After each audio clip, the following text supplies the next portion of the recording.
So as Chauncey Gardner, life was extremely simple. There was the television, and he would mimic the television with the wowzer.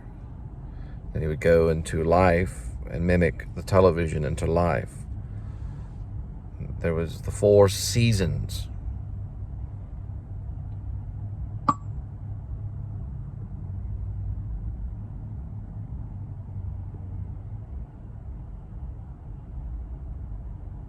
It was spring.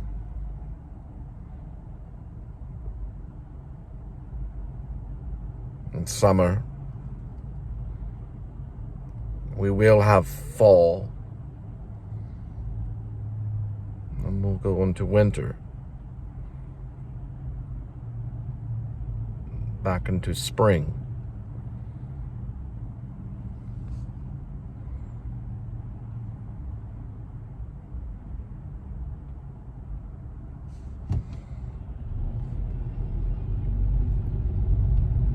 Thus being there.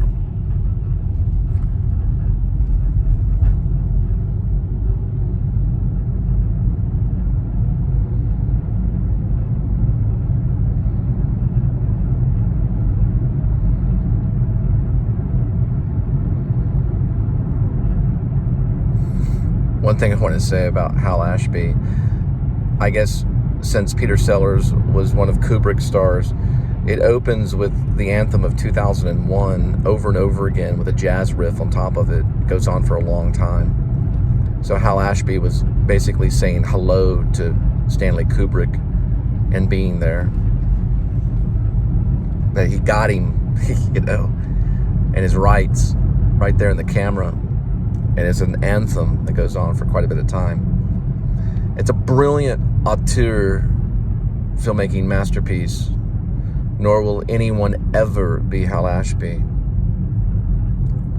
But it's a brilliant piece of work. It went into my 2 favorite Hal Ashby movies, which is, of course, Harold and Maude. Very similar performance. And then right into Being There, which is an anthem to that type of performance. I don't know where Hal Ashby came from, but what he did with the actor was definitely something.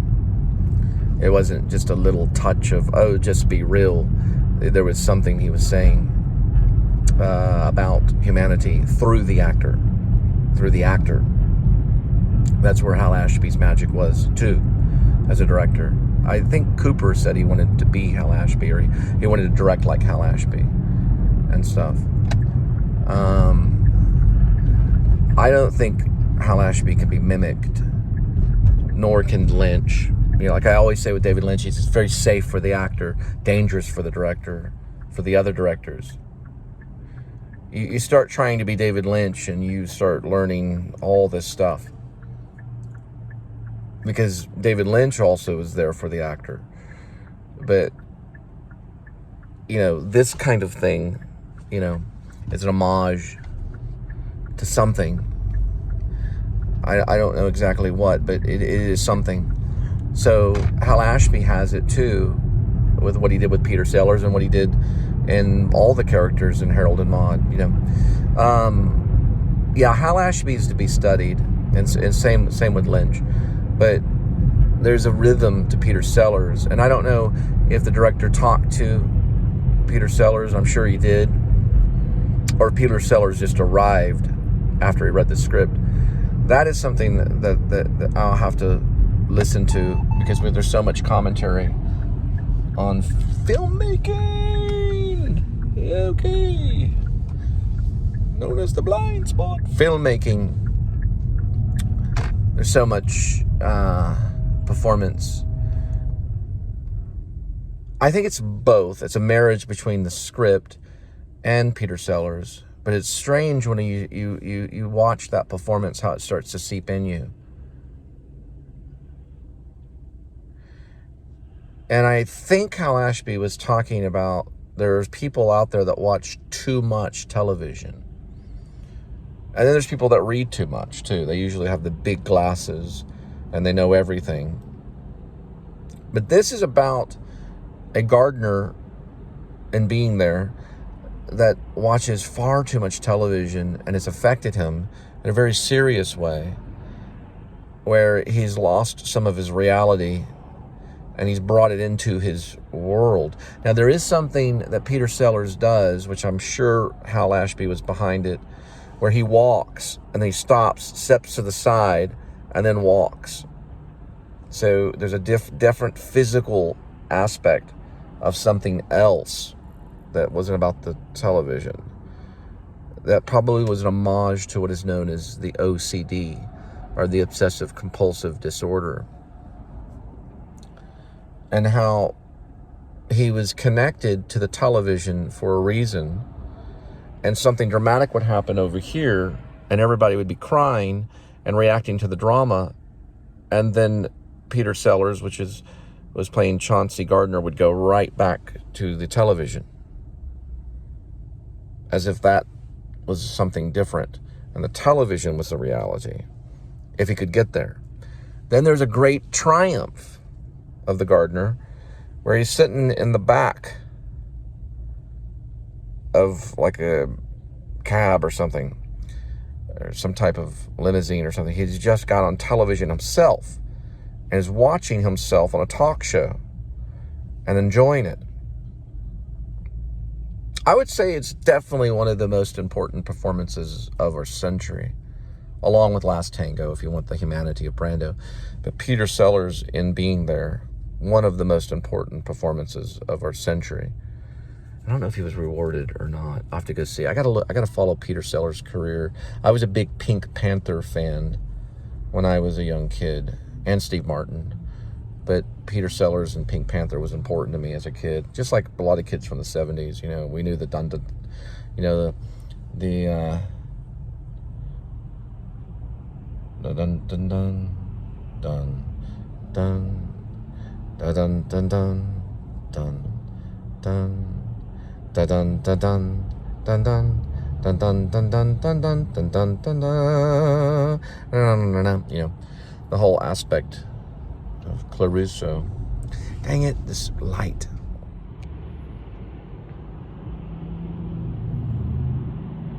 There we go. It was just waiting to be filmed, is all. Or as we say, videoed. The video killed the radio star. Video killed the radio star.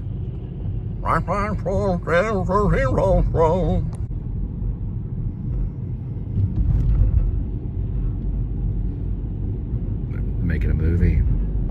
Looks like a video. It's got a tripod and a camera.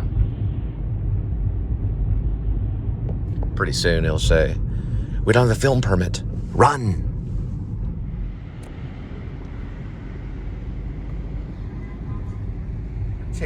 Of Chauncey Gardner, played by Peter Sellers, is that he has makeup on at the beginning. It's noticeable. I thought it was just bad makeup. It was noticeable because the black lady was also a maid of the old man's residence, and Peter Sellers' character, Chauncey Gardner, was also a caretaker or a gardener, was wearing makeup probably to be like the characters or the movie stars or the TV stars on the television that he watched constantly.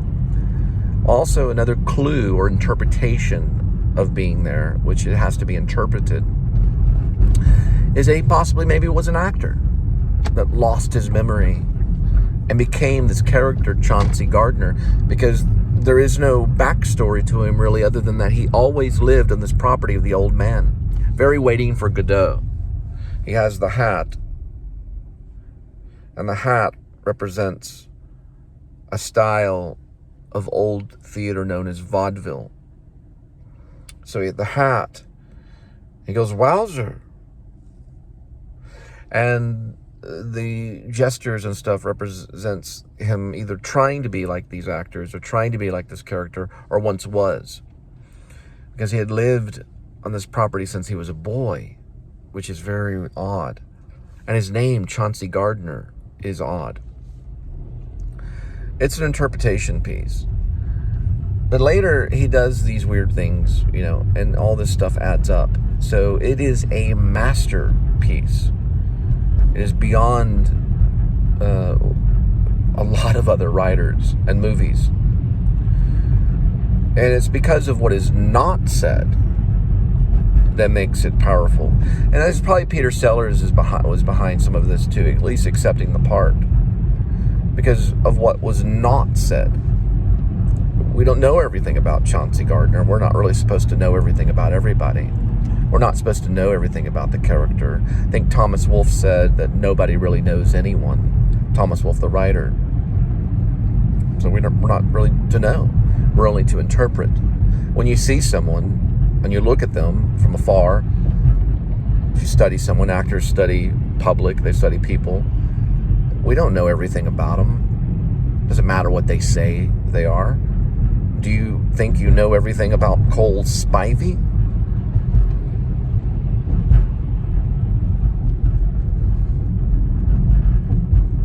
Who's that? You know? He's on YouTube. And even better, do we know everything about Adam the Woo? You only see what you see on the television screen or on the flat screen, even though he does present his father. Do we really know that JWW is his father? A minister? His mother? Wouldn't it be strange, though, and I know that's really his mother and father, or I think I do, but wouldn't it be strange, though, if we go back and all this stuff is revealed way later, that JWW is actually an actor, and his mother was just a character, just this motherly character actress that he hired? How do we really know? How would you really know? You know, he runs into other vloggers, as they call them, vloggers, okay, actors, vloggers, whatever. But he runs into these other people that also have this whole life they bring in. All these people I can name, I can sit there, Jordan the Lion, Best Life and Beyond, The Daphne Show. It goes on and on and on and on. This is a revolution in entertainment that we're in. It's a revolution, and nobody really ever talks about it. They don't even acknowledge it. We are in a heightened revolution in the entertainment business. It's heightened. It's not a small revolution. It's a mad revolution. I'm going to show these cars passing.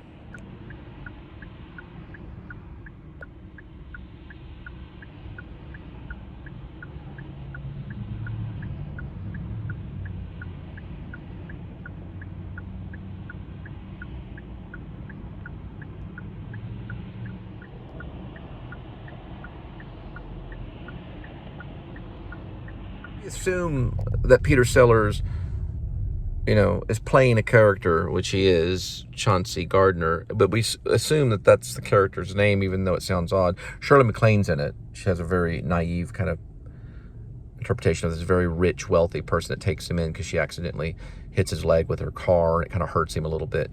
She is the one that takes him into what's known as House Beautiful. And so he goes into that sequence. But how do we ultimately prove identity? If someone says, I am so-and-so, then they're so-and-so as long as we believe it.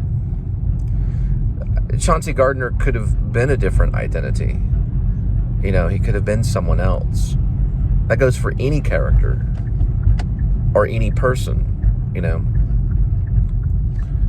The actor is the master of that aspect of taking on what they know is what's called an identity. And I was told by my church that my identity is in Christ. That's what I was told, that your identity is Christ. Like, oh, that was interesting. Okay. Chauncey Gardner doesn't say that, though. How many people have you ever met where you go, hi, how are you today? And they say, I am Jesus Christ. Oh, well, nice to meet you, Jesus Christ. Isn't that what you say when that is your identity? Oh, no, we didn't really mean that. the church. We don't really mean exactly that. What we're saying is that everything you are is dedicated to Jesus Christ. Okay? So why can't I be Jesus Christ? Well, you can't really be the Messiah because the Messiah has already come down, but what we're saying is your identity is in Christ. It's inside Christ, I say. So it's an interpretation kind of thing. It's like a poetic kind of thing, right? You're not really meaning what you're saying. You're just saying that your identity is Christ or your identity is in Christ.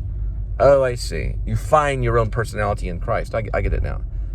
It's a tough one to deal with, but I think Chauncey Gardner and maybe Peter Sellers might have been talking a little bit about that. We'll find out. He's got an umbrella and he floats around.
Probably that one.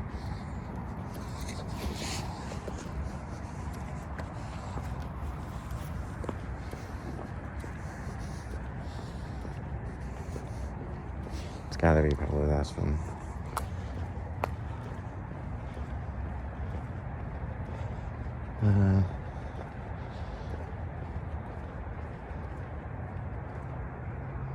Let's try the other one.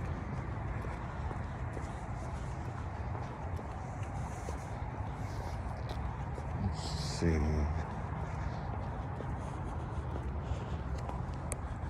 Okay. I gotta check this for a second. Check the address. Oh.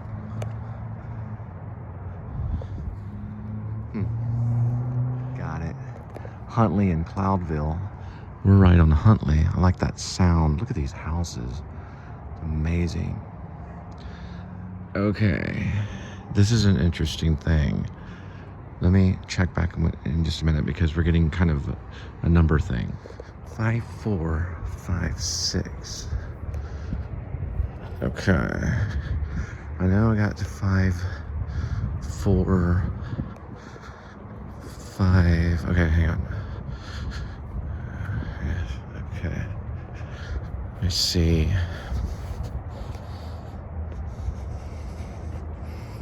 This is the one that has, oh, I see how, okay. I did a little bit of exercise here. I know where I'm at now. 5444, okay, got it. I got it. Waze can drop you off on the actual location a little bit off. So I finally figured it out. Wait a minute, that's going backwards. Huh. I'm gonna have to call them, figure out if maybe we're dealing with, I know this is Cloudville, so they can probably lead me in. I'll have to call them. Okay, so 5456 would have to be this way. I'm pretty sure. Yes, we found it. We're in business. It's this puppy right here. There they are. Okay, we found it. It was that one. That massive, beautiful modern house right over there. Ooh, let's look at the moon.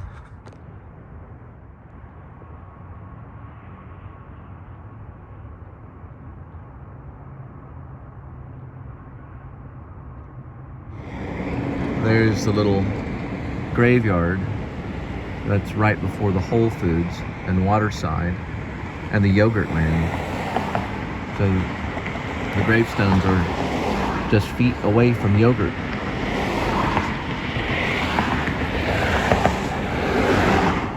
Isn't that nice? Let's see if we can... Oh, goodness. There we go.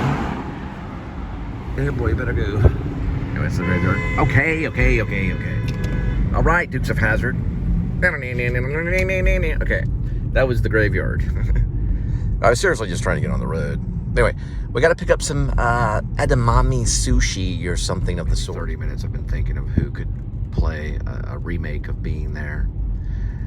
The only actor that kind of stopped me in my place, because the face has to be friendly for Chauncey Gardner. It's got to be a friendly face. It's got to be like Charlie Chaplin kind of thing, which Peter Sellers pulled off beautifully. Robert Downey could get a stab at it. Robert Downey has a very friendly face, and he's very controlled. He's done some controlled performances and some controlled substances, which we wouldn't allow on set. But the thing is about Peter Sellers, he's so warm, he's so calm in that role, and so in control of his simpleness. He's, the actor himself is in control of the simpleness, and of the simpleman, and also just of the innocence. The innocence would have to be there. It'd be a long search. But if they were to do Being There again, a great remake attempt, of course. Jim Carrey would be at the audition for sure. Don't know if he would get it. Robert Downey would be at the audition for sure. Though I'm talking about American actors, but Oldman could take a great stab at it. If they remade Being There, if they try to do that, which is a Hal Ashby. That's the one you would try to remake. You wouldn't try to remake Harold and Maude. That thing's a masterpiece. You'd be insane to try to make remake of Harold and Maude. Although that would be interesting. I'd definitely go see it. Being There, you could remake. God, man, Peter Sellers, what a missed actor. What a brilliant, masterful, missed actor. An actor that's people loved and dearly. People love that movie Being There. They don't like it. They don't think it's a masterpiece. They love it. It is a masterpiece. But they love it because it's so endearing. That's a tough one. Sean Penn would be at the audition too. That's Yogi's over there. Well, Sean Penn kind of did a version of that, and This Is the Place. Or This Must Be the Place. The Robert Smith kind of character that he did, and This Must Be the Place, which is also a great performance. Those are things I think about all the time, like recasting roles. I would like to take a stab at it, though. Every actor would love to be Chauncey Gardner, the complete and utter psycho.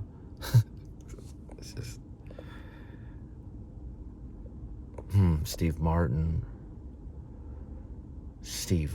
might be.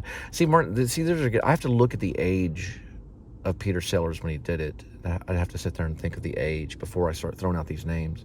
A younger Steve Martin, maybe. Boy, Peter Sellers. It's almost like he's an angel or a demon. It's like one of the two.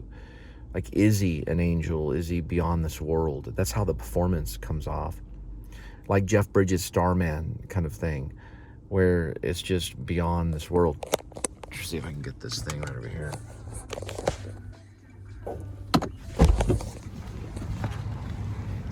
Always have to get the restaurant. Yeah, I'm going to have to get a better shot of that. And I'm going to have to get that information.